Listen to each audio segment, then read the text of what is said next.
The council chamber stretched 300 meters across, carved from a single piece of dark stone that came from a world nobody remembered anymore. Do-hyun stood at the human delegation table, his hands resting flat on the cool surface. Beside him, Yuna was reading through data on her tablet, her face calm but her fingers moving too quickly. Around them sat representatives from 40 different species. Most looked like they wanted to be anywhere else. The Peltharian ambassador, a being that looked like a walking flower, kept its petals closed tight. The Quilox delegate, covered in soft gray fur, had its ears pressed flat against its head. They all knew what was coming.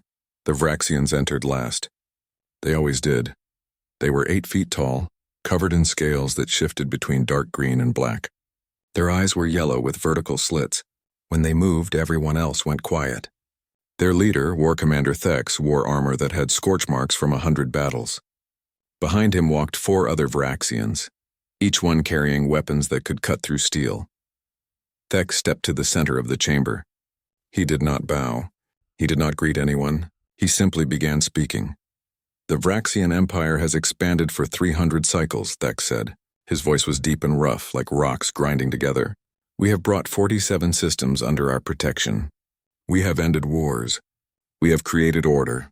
Now we turn our attention to a new system, one that has been isolated for too long. Do-hyun felt Yuna's hand brush against his arm. A warning. He stayed still. The species called humans will join the Empire, Thex continued. Your world has resources we need. Your people will work in our factories. Your soldiers will serve in our armies. This is not a request. This is a statement of fact. The Peltharian ambassador made a small sound like wind through leaves. The Quilox delegate looked at Do-hyun with something that might have been pity. Do-hyun raised his hand. May I speak? Thex's eyes focused on him. You may. We appreciate your offer, Do-hyun said slowly. But humanity needs time to consider. Several aliens gasped. The Quilox delegate actually stood up, then quickly sat back down. Nobody refused the Vraxians. Not anymore. Thex tilted his head the way a predator looks at something interesting. Consider? There is nothing to consider. You are weak. Your military has 60 ships. We have 3,000.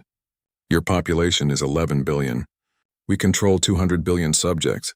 Your homeworld sits in a poor system with few resources. You are not important. You will comply. How long would this integration take? Yuna asked. Her voice was steady. 3 days for your leaders to sign the documents, Thex said.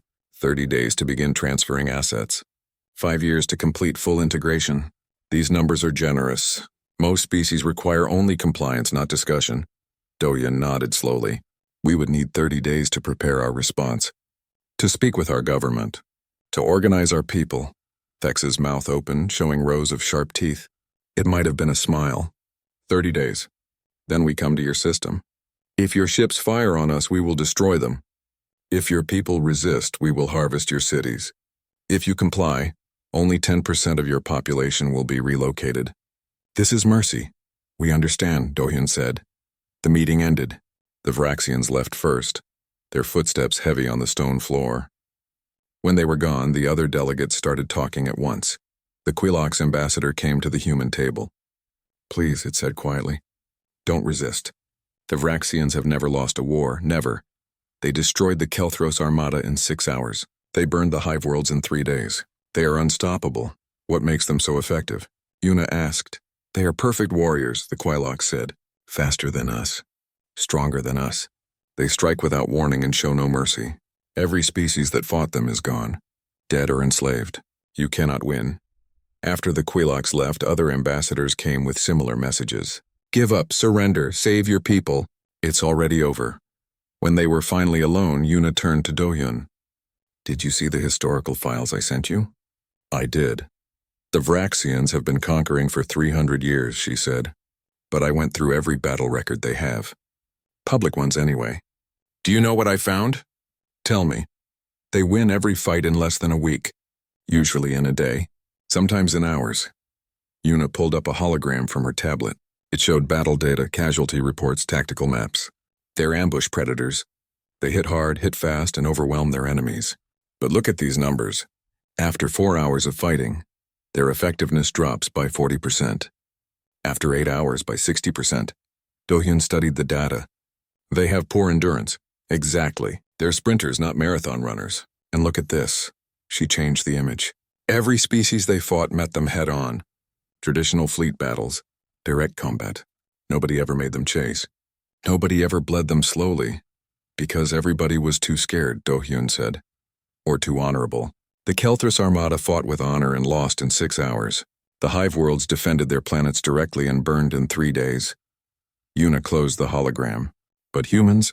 We don't really do honor in war, do we? Do-hyun thought about history. About Vietnam. About Afghanistan.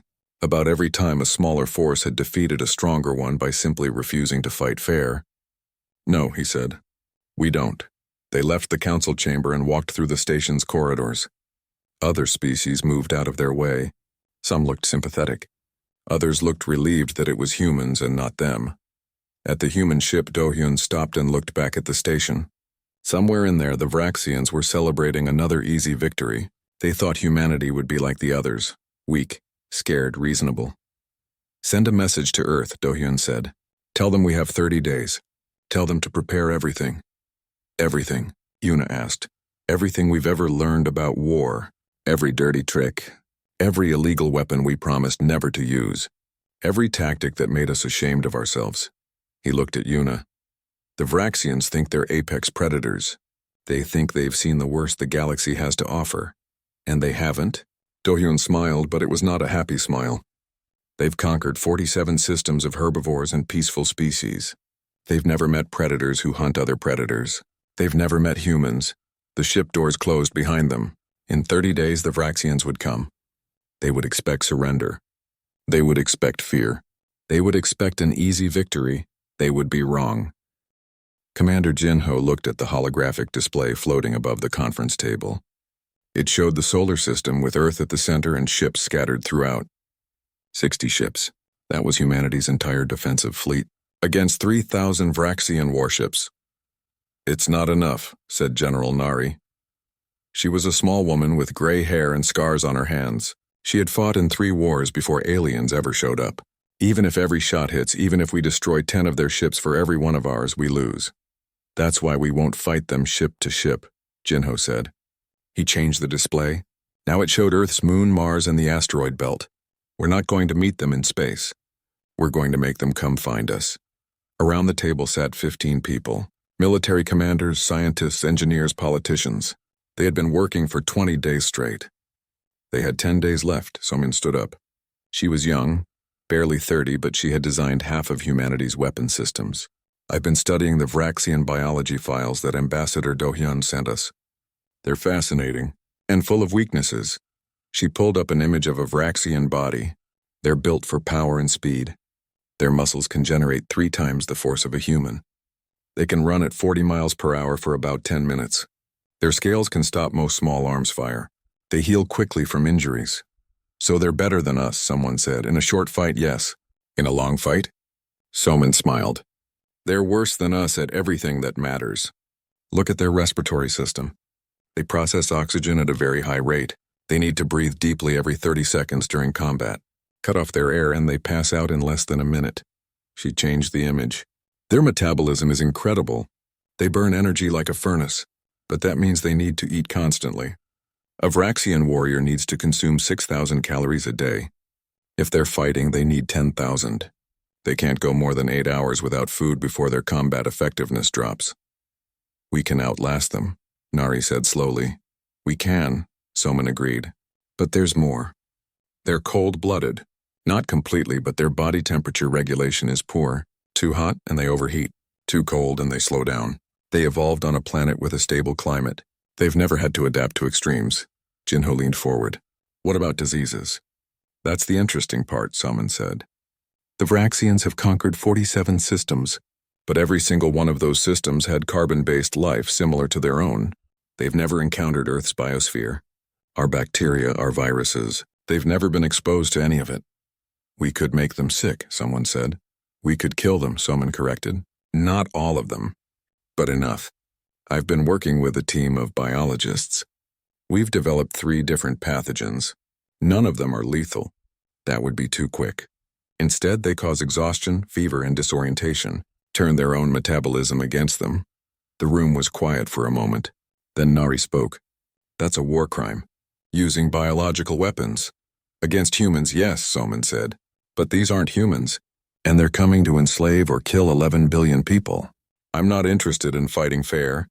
I'm interested in winning, Jinho nodded. What else do we have?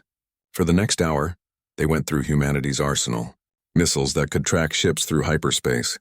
Mines that would float in the asteroid belt, invisible until they exploded. Drones that could be controlled from Earth. Weapons that had been designed but never used because they were too cruel, too expensive, or too dangerous. We're going to use all of it, Jinho said. We're going to hit them from every angle.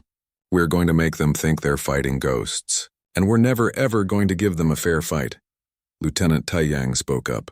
He was in charge of ground forces on Mars. What about the colonies? If they land on Mars or the Moon, we can't evacuate everyone in time. We're not evacuating, Jinho said. We're fortifying. Every tunnel on Mars is being rigged with explosives and traps. Every building on the Moon is being turned into a bunker. If they want our colonies, they're going to have to dig us out.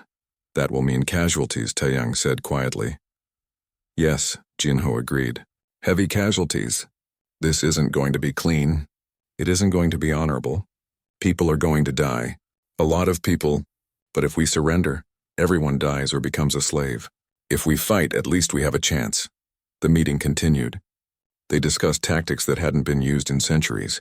Scorched earth policies, false surrenders, booby traps, poisoning resources so the enemy couldn't use them. Everything that humanity had learned in thousands of years of war. Nari pulled Jinho aside after the meeting ended. Do you really think this will work? I don't know, Jinho said honestly. The Vraxians are stronger, faster, and better armed. But they're also predictable. They've won the same way for 300 years. They've never had to adapt. We have. What makes you so sure they can't adapt? Because they're predators, Jinho said. Real predators from a world where they were always on top. They've never been prey. They don't know what it's like to be hunted. We do. Every human alive is descended from prey animals that learn to fight back. We've been the underdog before, many times, and we're still here. 3 days before the Vraxians arrived, Do-hyun returned from the Galactic Council. He met with Jinho and the others to give them the final count. 3,000 Vraxian ships. 100,000 warriors. Enough firepower to crack a planet. They're not taking us seriously, Do-hyun said. They think we'll surrender when we see their fleet. Some of the other ambassadors think so too. They've already started discussing which species will get to claim Earth's resources after we're gone. Let them think that, Jinho said. On the last day, Jinho recorded a message. It would be broadcast to every human ship, every colony, every soldier. He kept it simple. In a few hours, the Vraxians will arrive. They will demand our surrender. We will refuse. They will attack, and we will show them something they've never seen before. We will show them that humans don't know how to quit. We don't know how to give up. We've been fighting since we lived in caves. We've survived ice ages, plagues, wars, and famines. We've climbed to the top of our food chain by being meaner, nastier, and more stubborn than everything that tried to eat us. The Vraxians think they're apex predators. They're about to learn what real predators look like. Stay alive. Stay fighting. Make them regret ever coming here, the message went out. And then they waited. When the Vraxian fleet appeared at the edge of the solar system, it looked like a swarm of insects. 3,000 ships, all of them bigger than anything humanity had ever built. They moved in perfect formation, confident and unstoppable. They sent a message to Earth, simple and direct. Surrender now. Last chance. Jinho looked at his command staff, at So-min, who had designed weapons to exploit every Vraxian weakness, at Nari, who had planned ground battles that would make the Vraxians wish they had never landed, at Taiyang, who was ready to turn Mars into a graveyard. He thought about humanity, about all the times they had been outmatched and had won anyway, about Vietnam and Afghanistan and every guerrilla war in history, about the fact that humans were persistent hunters who had chased prey for days until it collapsed from exhaustion.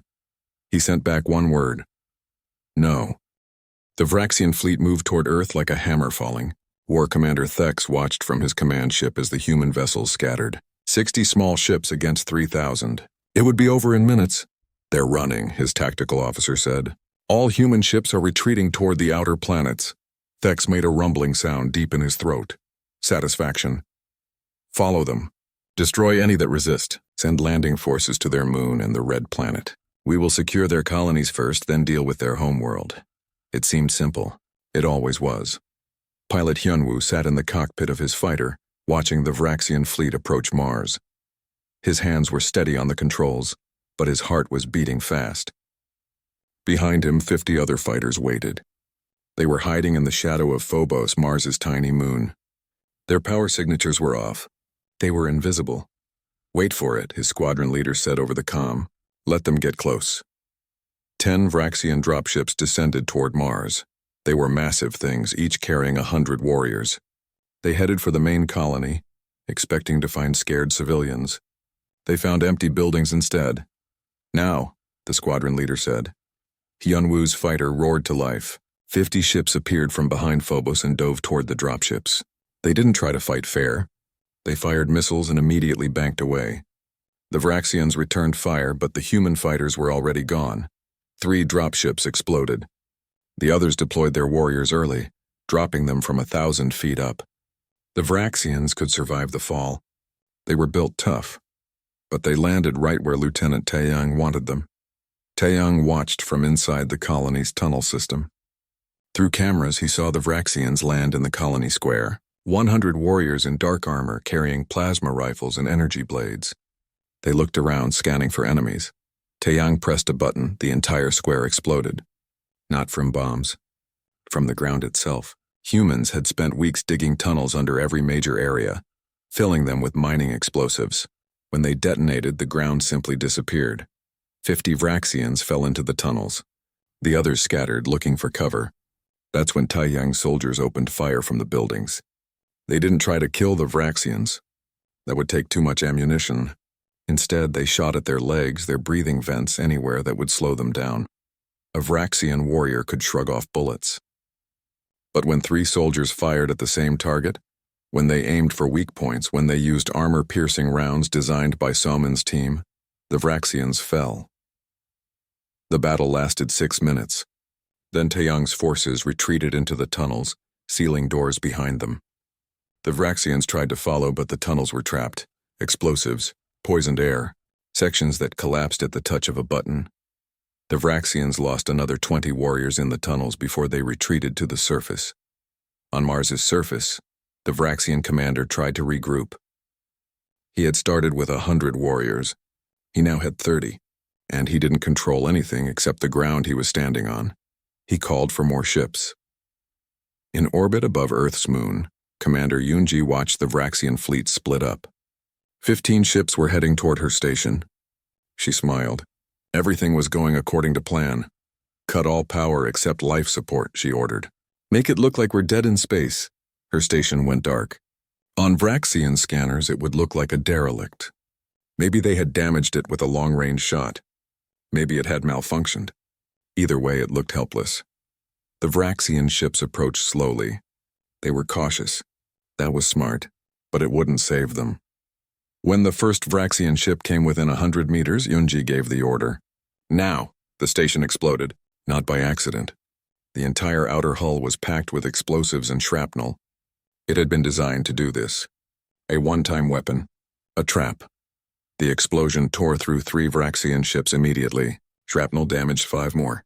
The remaining 7 tried to pull back, but Yoonji's crew had already evacuated in small escape pods. Those pods now activated their drives and rammed into the damaged Vraxian ships at full speed. Humans called it a kamikaze attack. The Vraxians had no name for it because they had never seen anyone willing to die just to damage an enemy. In 4 minutes, 15 Vraxian ships were destroyed or crippled. It cost humanity 1 space station and 30 volunteers who didn't make it to their escape pods in time. On the Vraxian command ship, War Commander Thex stared at the tactical display. His fleet had been in the system for 6 hours.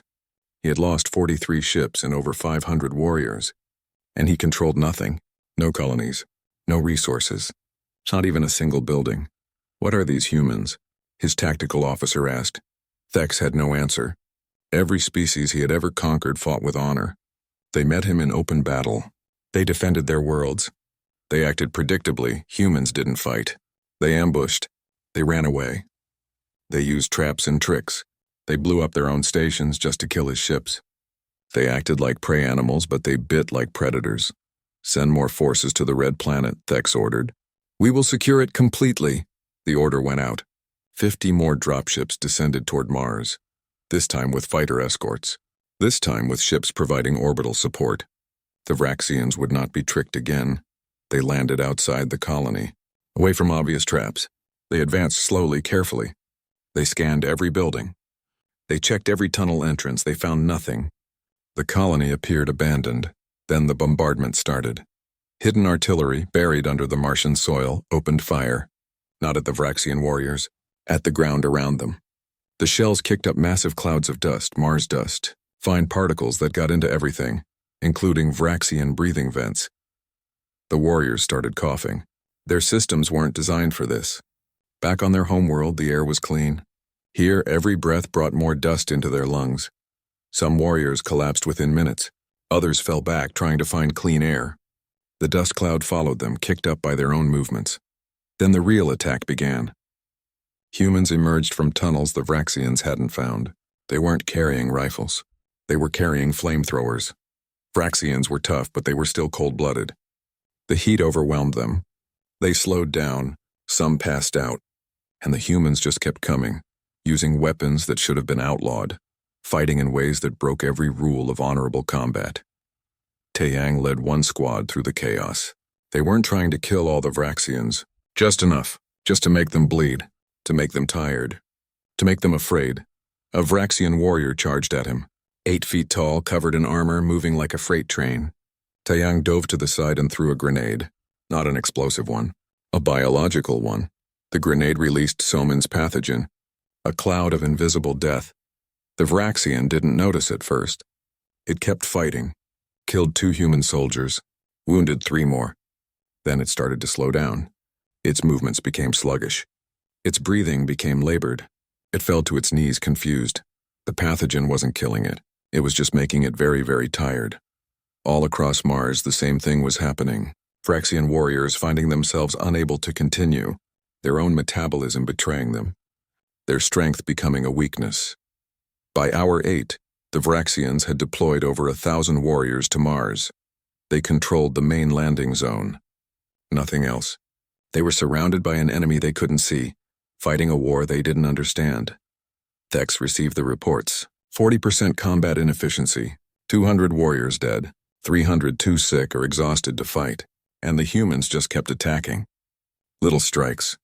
Hit and run, never staying long enough to be destroyed. Pull back, Thex ordered. His voice was hollow. Evacuate Mars. Focus on their homeworld. As the Vraxian ships retreated from Mars, Taeyang stood on the colony walls and watched them go. His uniform was covered in dust and blood. Half his soldiers were dead. But they had won. They'll be back, one of his soldiers said. Let them come, Taeyang replied. We'll be waiting. On the Vraxian command ship, Thex looked at his losses. In 8 hours of fighting, he had lost more warriors than in his last 10 campaigns combined. And he hadn't even reached Earth yet. For the first time in 300 years of conquest, War Commander Thex felt something he had never experienced before. Fear. 3 days after the retreat from Mars, the Vraxian fleet regrouped at the edge of the solar system. War Commander Thex stood in his command center studying reports. His officers were quiet, nervous, that was new. We have lost 200 ships, his tactical officer said.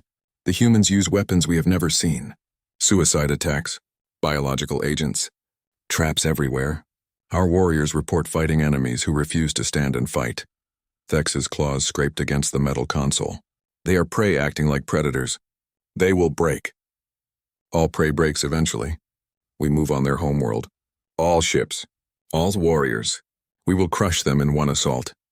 But before he could give the order, an alarm sounded. A human ship had appeared from hyperspace. Just one, small, unarmed. They want to talk. The communications officer said. Let them, Thex said. He wanted to see fear in human eyes. The human who appeared on the view screen was not Do-hyun. It was a man named Minsu. He was a diplomat, dressed in a simple suit. He looked tired but calm.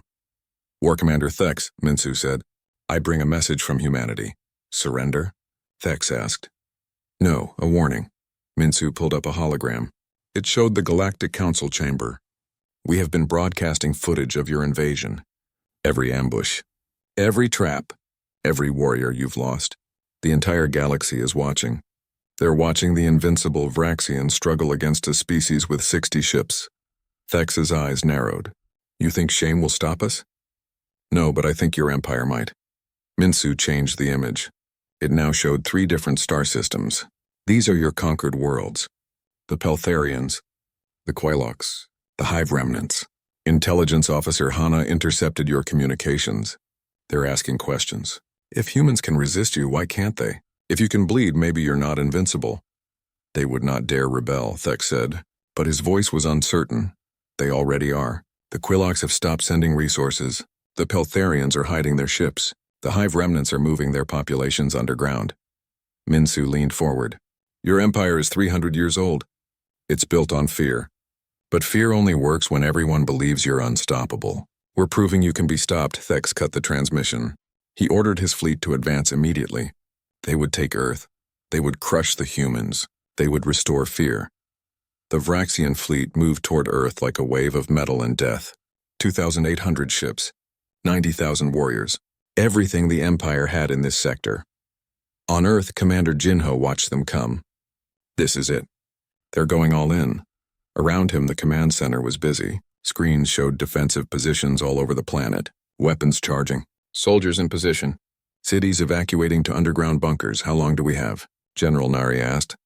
6 hours until they reach orbit. Maybe 3 hours before they start landing. It's not enough time. No, Jinho agreed. It never was. But we don't need to win. We just need to hurt them so badly they never try this again. The Vraxian fleet entered Earth's orbit.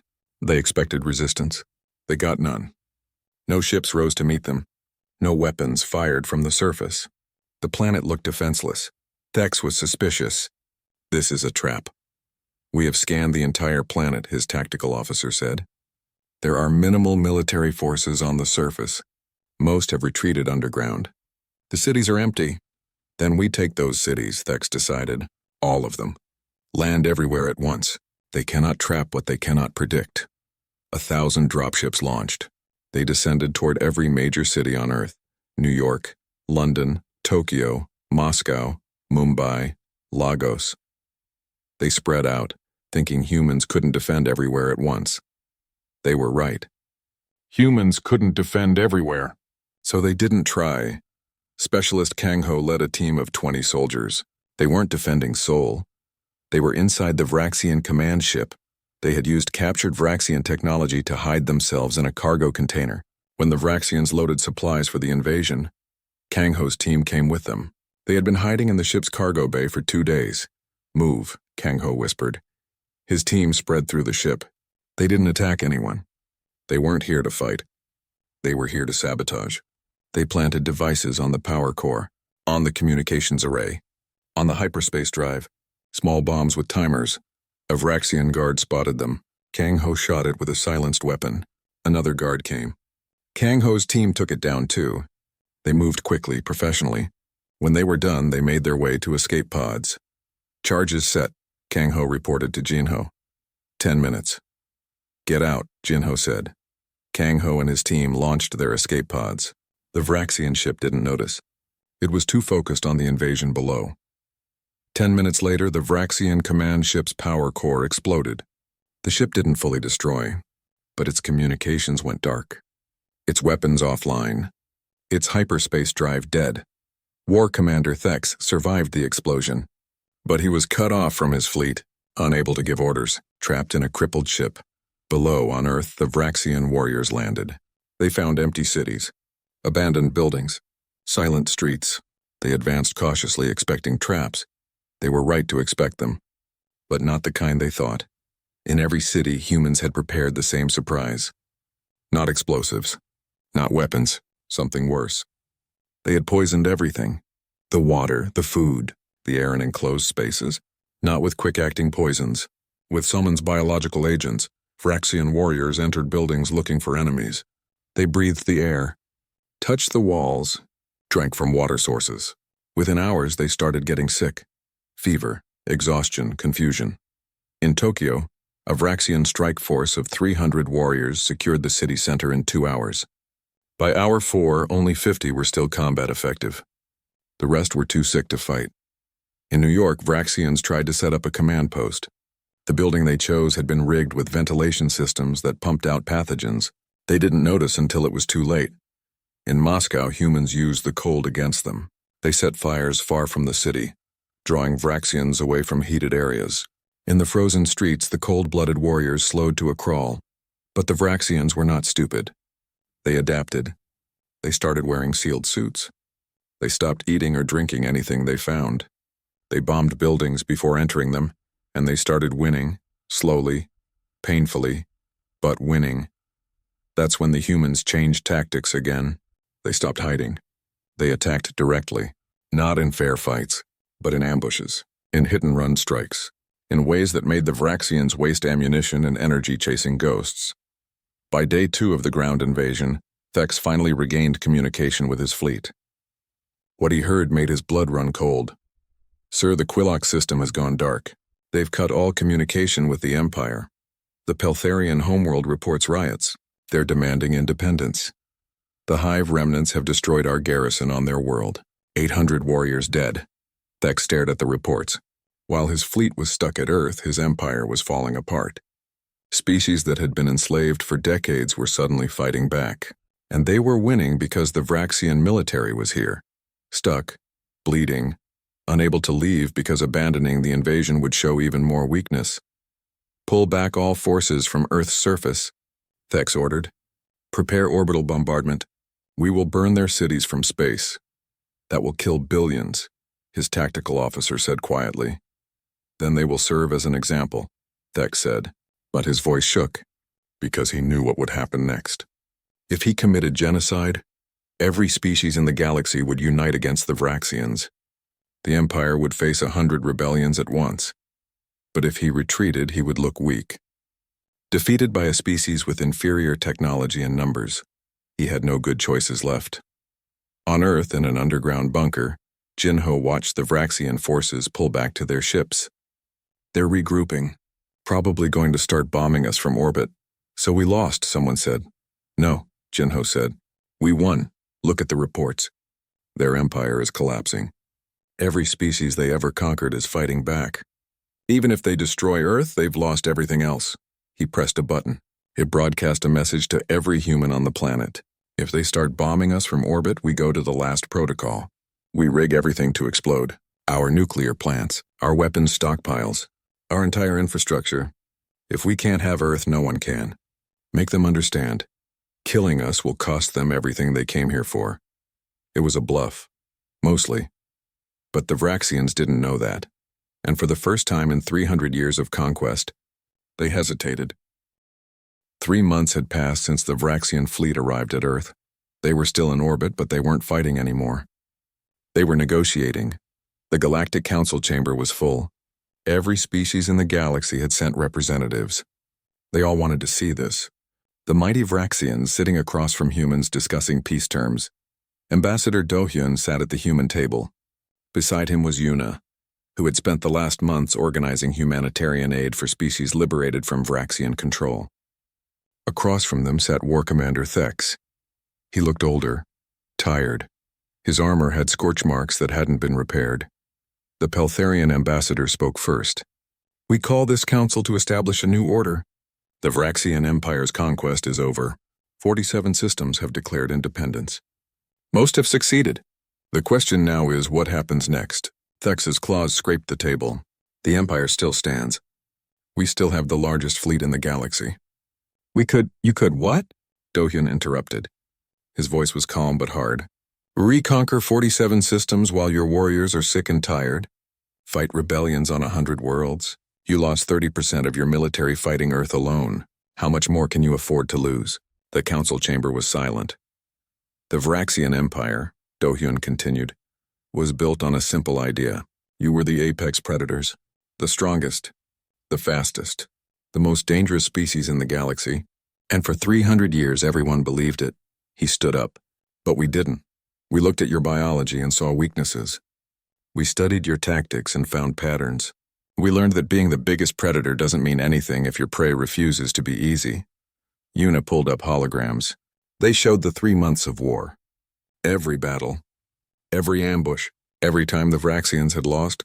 You wanted to harvest Earth, Yuna said. You thought it would take 3 days. It took 3 months.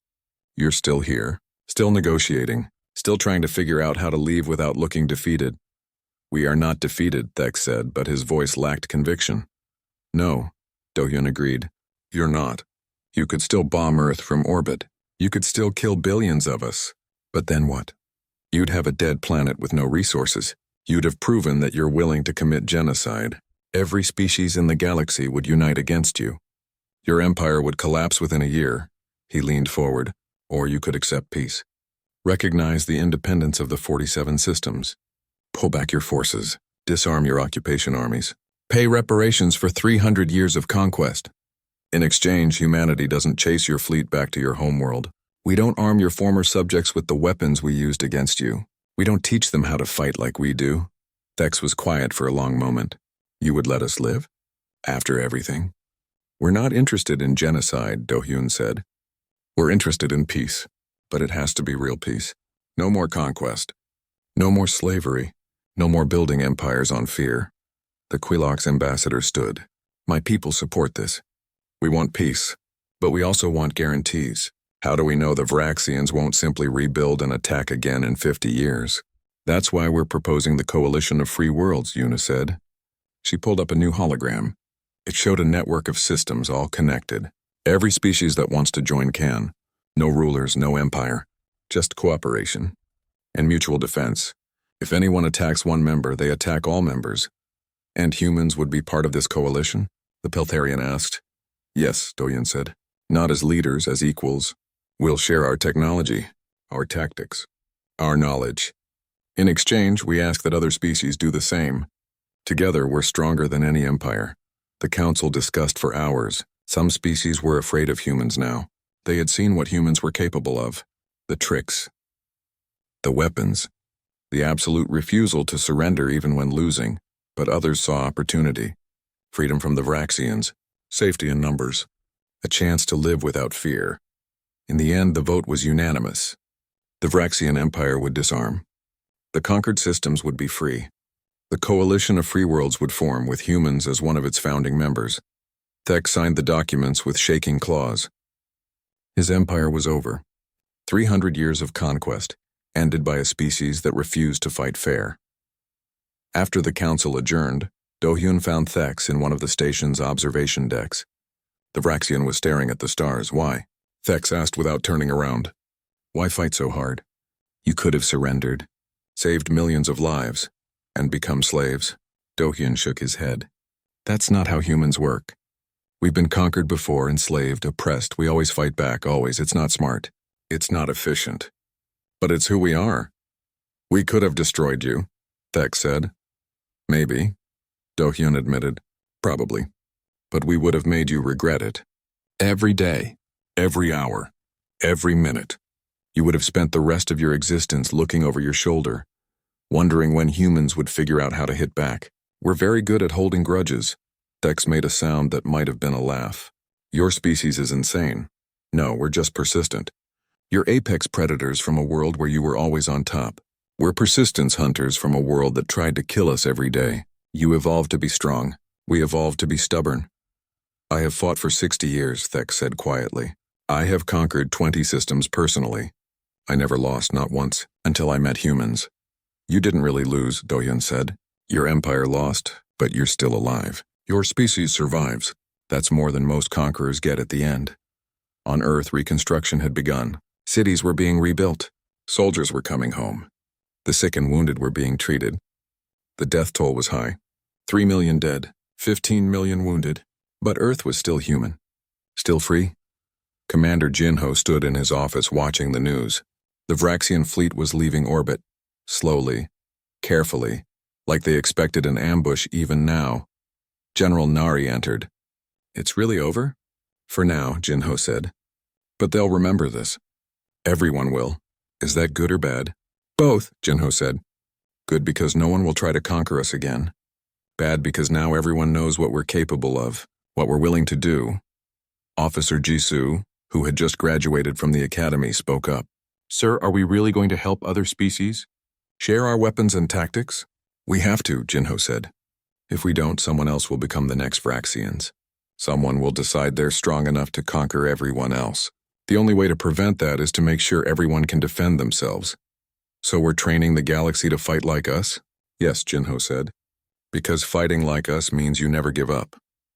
You never accept defeat. You find a way to win even when you shouldn't be able to. That's not a human trait. That's a survival trait. And in this galaxy, everyone needs to know how to survive. 3 months later, the Coalition of Free Worlds held its first General Assembly. 53 species attended. The Vraxians were not invited, but they sent observers. They wanted to see what came next. Do-hyun gave the opening speech. We are not here to create a new empire. We are not here to replace one ruler with another. We are here to make sure that no species ever has to bow to a conqueror again. We are here to prove that cooperation is stronger than domination.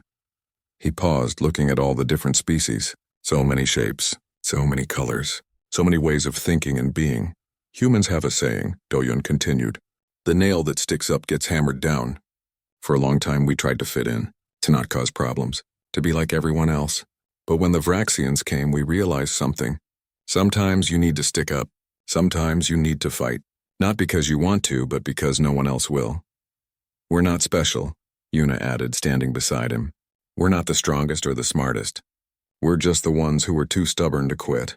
And now we want to teach everyone else to be stubborn too, to fight for their freedom, to never accept that something is impossible just because someone stronger says so. The assembly voted on the coalition's charter. It passed unanimously.